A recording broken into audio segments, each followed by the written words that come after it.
सुनिए जी, घर में बस आज भर का ही राशन बचा है। अगर आज लकड़ियां नहीं बेचेंगे तो कल हमारी बेटी भूखी रह जाएगी। चिंता मत करो गाजर, भगवान ने चाहा तो आज अच्छी कमाई होगी। मैं अभी जंगल जाता हूँ। पिताजी, अपना ध्यान रखना, अभी आपकी तबीयत पूरी तरह ठीक नहीं हुई है। मेरी प्यारी बेटी, तुम्हारी मुस्कान ही मेरी ताकत है। मैं जल्दी लौटूंगा। आलू अपनी कुल्हाड़ी उठाकर घर से निकल पड़ा। रास्ते में उसे उसका पुराना दोस्त प्याज मिला, जो उसी की तरह लकड़हारा था। अरे दोस्त, इतने दिनों बाद दिखाई दिए। अब तबीयत कैसी है? अब पहले से ठीक हूँ, लेकिन घर की हालत बहुत खराब है। काम तो करना ही पड़ेगा। चलो आज दोनों मिलकर खूब लकड़ियां काटेंगे। मेहनत करेंगे तो भगवान भी साथ देंगे। चल भाई। दोनों दोस्त जंगल पहुंचे और पूरे दिन मेहनत करके लकड़ियां काटते रहे। शाम को दोनों लकड़ियां लेकर मंडी पहुंचे। उस दिन लकड़ियों के अच्छे दाम मिले। राशन खरीदकर आलू घर लौट रहा था। तभी रास्ते में उसकी नजर लाल रंग की एक पोटली पर पड़ी। अरे, ये किसकी पोटली है? वह धीरे धीरे पोटली खोलता है और अंदर चमचमाते सोने के सिक्के देखकर दंग रह जाता है। इतने सारे सोने के सिक्के, इससे तो मेरी सारी गरीबी खत्म हो सकती है।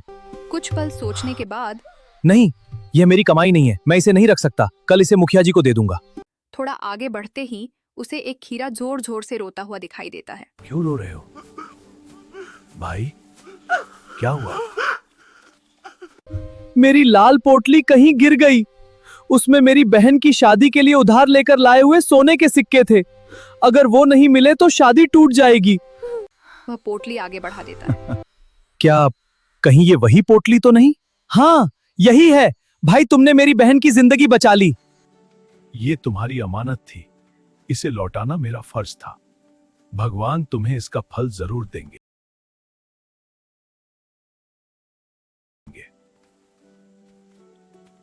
कुछ दिन खुशी खुशी बीत गए।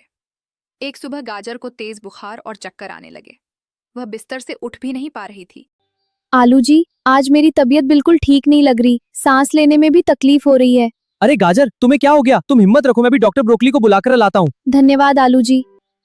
पिताजी, आप जल्दी जाइए, मैं माँ का ध्यान रखती हूँ। ठीक है बेटा, लेकिन माँ का ख्याल रखना। हाँ पिताजी, आप चिंता मत कीजिए। मैं जल्दी लौटूंगा। ठीक है पिताजी, नमस्ते। आलू दौड़ता हुआ ब्रोकली डॉक्टर को लेकर आया। डॉक्टर ने गाजर की जांच की और गंभीर हो गया। आलू, तुम्हारी पत्नी की बीमारी बहुत गंभीर है। डॉक्टर साहब, आप इलाज शुरू कीजिए। मेरी गाजर को कुछ नहीं होना चाहिए।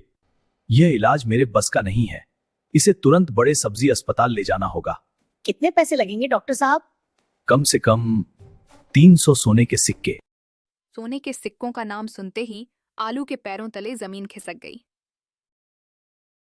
डॉक्टर साहब, मैं तो साल भर में भी इतने सिक्के नहीं कमा पाता। मैं क्या करूं? समय बहुत कम है। जितनी जल्दी इलाज होगा उतनी ही बचने की उम्मीद है। डॉक्टर के जाने के बाद झोपड़ी में सन्नाटा छा गया। मेरे लिए इतना परेशान मत होइए। अगर मेरी किस्मत में यही लिखा है तो। ऐसी बातें मत करो। मैं अपनी जान दे दूंगा, लेकिन तुम्हारा इलाज जरूर कराऊंगा। पिताजी, भगवान हमारी मदद जरूर करेंगे। हाँ बेटी, मैं अभी पैसे का इंतजाम करके आता हूँ। आलू पूरे गांव में मदद मांगता रहा, लेकिन कोई भी 300 सोने के सिक्के देने को तैयार नहीं हुआ। थका हारा वह एक बड़े पेड़ के नीचे बैठ गया। उसी समय झाड़ियों के पीछे छिपा खीरा उसकी सारी बातें सुन रहा था। यही वही ईमानदार आलू है जिसने मेरी पोटली लौटाई थी। आज यह खुद मुसीबत में है। मुझे इसकी मदद करनी चाहिए। लेकिन घर में उसकी पत्नी, टमाटर और बच्चे कई दिनों से भूखे थे। अगर मैं इस आलू की मदद करूं तो मेरे घर वाले भूखे रहेंगे, लेकिन इसने तो मेरी जिंदगी बचाई थी। मैं क्या करूं? उसका मन ईमानदारी और लालच के बीच उलझ गया। उधर आलू निराश होकर घर लौट आया।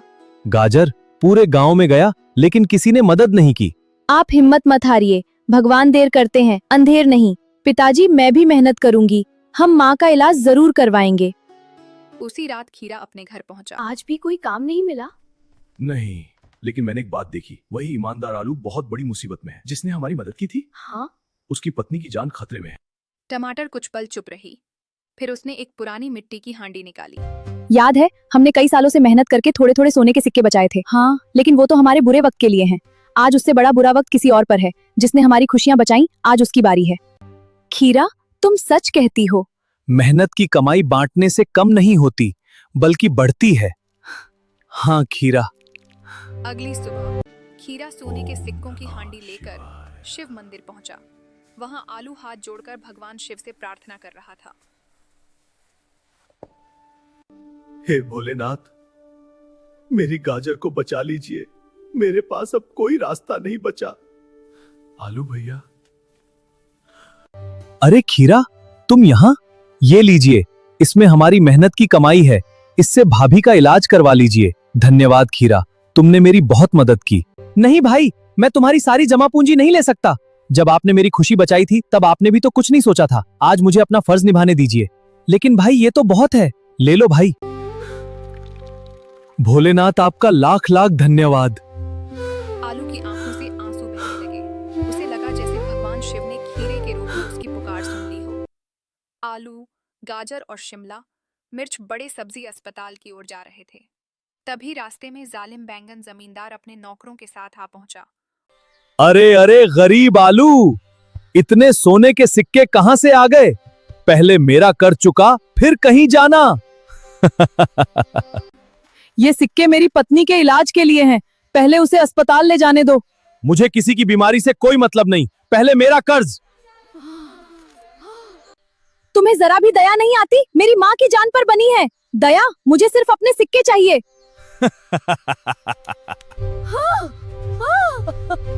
उसी समय खीरा और टमाटर भी वहां पहुंच गए। बैंगन, इंसानियत भी कोई चीज होती है, इन्हें जाने दो। खीराटर, बीमार की राह रोकना सबसे बड़ा पाप है। बीमार की राह रोकना सबसे बड़ा पाप है। तुम दोनों बीच में मत पड़ो। बैंगन, पूरे गांव ने देख लिया कि तुम एक बीमार परिवार को भी नहीं छोड़ रहे। पहले इलाज होगा, बाद में हिसाब। ठीक है, लेकिन मेरा कर्ज? मैं वचन देता हूं, इलाज के बाद सबसे पहले तुम्हारा कर्ज चुका दूंगा। और कई सब्जियां भी वहां आ गईं। मुखिया की बात सुनकर बैंगन मजबूरी में रास्ते से हट गया। आलू तुरंत गाजर को अस्पताल ले गया। डॉक्टरों ने कई घंटों तक इलाज किया। अब चिंता की बात नहीं है, इलाज समय पर हो गया। गाजर अब खतरे से बाहर है। धन्यवाद डॉक्टर साहब। माँ, अब ठीक हो गई। ये सब भगवान और तुम सब की मेहनत व प्यार का फल है। लो बैंगन, तुम्हारा पूरा हिसाब खत्म। अब कभी मेरे परिवार को परेशान मत करना। आज मैं हार गया। ईमानदारी और नेकी सच में सबसे बड़ी ताकत है। हमारी कहानी कैसी लगी? कमेंट करें और बताएं।